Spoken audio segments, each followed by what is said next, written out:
मोठ्या प्रमाणात होत आहे। त्यासाठी आपण आज या ठिकाणी निषेध करायचा म्हणून इथं आलेलो आहोत। परंतु भविष्यात हीच परिस्थिती पारनेरपर्यंत येणार आहे। आज आपल्या तालुक्यातले जे गोरक्षण करणारे 7 मुलं आहेत, ते 7 मुलं आज जेलमध्ये आहेत। ते कशामुळे जेलमध्ये आहेत?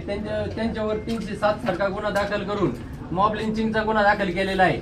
तर राजकीय लोकांनी याच्यात जे हिंदुत्ववादी पोरं जे काम करतात त्यांना टार्गेट करायचं, त्यांच्यावर खोटे गुन्हे दाखल करायचे, ही जी परंपरा चालू आहे ही एक बंद झाली पाहिजे। तालुक्यात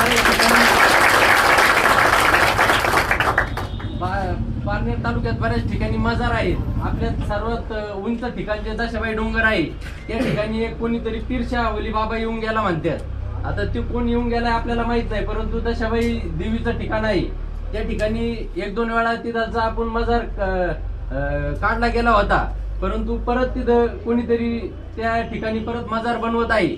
भाळवणी या ठिकाणी एक मजार आहे। दीपक रोखले यांनी पुढाकार घेऊन ते पूर्ण आपण काढून त्या ठिकाणी ते भगव केलेलं आहे।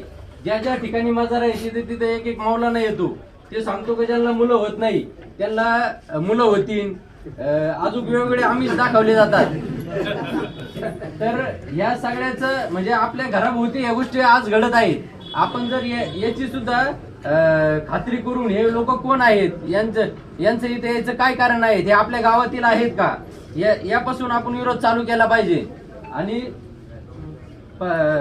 पारनेर तालुक्यात ज्या जुन्या मस्जिद होत्या आणि ज्या नवीन मस्जिद आहेत याचं प्रमाण जे वाढलेलं आहे, याच्यात बाहेरून कुठून लोक येतात, त्यांना फंडिंग कुठून होतं, कॉलेज रोडला यांची मुलं का फिरतात, यांची बुट वुडलँडचे असतात, हिंदू मुलीवर कसं यांना लव्ह जिहाद मध्ये अडकवलं जातं, याचा बारीक विचार केला पाहिजे। आणि हिंदू तरुणांनी या बारीक बारीक गोष्टीचा विचार करून रोज वागलं पाहिजे। आपण कायद्याच्या राज्यात राहतो, कायदा हातात घेता येत नाही। ते जसे शांतपणे काम करतात तसं आपणही शांतपणे काम केलं पाहिजे। उगाच काहीतरी जी गोष्ट आपण करू शकत नाही ती बोलली गेली नाही पाहिजे। त्यांनी आपल्या समाजातीलच मुलांना त्रास होतो आणि ज्या मुलांच्या गुन्हे दाखल होतात त्यांना लवकर जामीन होत नाही। 1.5 महिने झाले पोर आतमध्ये आहेत, त्यांना अजून जामीन नाही।